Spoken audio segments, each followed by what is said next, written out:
Ever deleted a container and lost all your database data? There's a reason for that.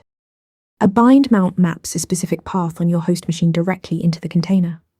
You specify both paths explicitly, your local app folder mapped to /app inside the container. Changes on either side sync instantly, which is powerful for development. But your container now depends on that exact directory existing on the host. Change the path, switch machines, or hit a permission mismatch, and things break. Bind mounts are flexible, but they are tied to your local file system. Named volumes work differently. Instead of a host path, you give the volume a name, like Postgres data, and Docker manages it entirely.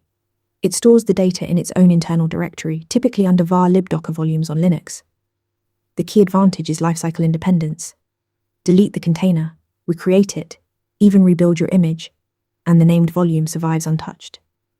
You can also back it up and migrate it with standard Docker commands, making named volumes the right choice for any data that needs to outlast a container. So when do you use each?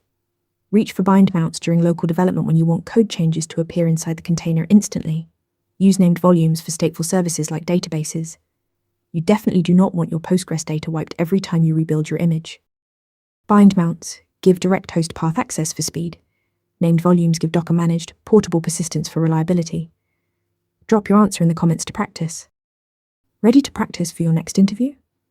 Interview Mentor lets you answer real questions just like this one. After each answer, you get a detailed grade and personalized tips to improve. Watch your scores climb as you keep practicing.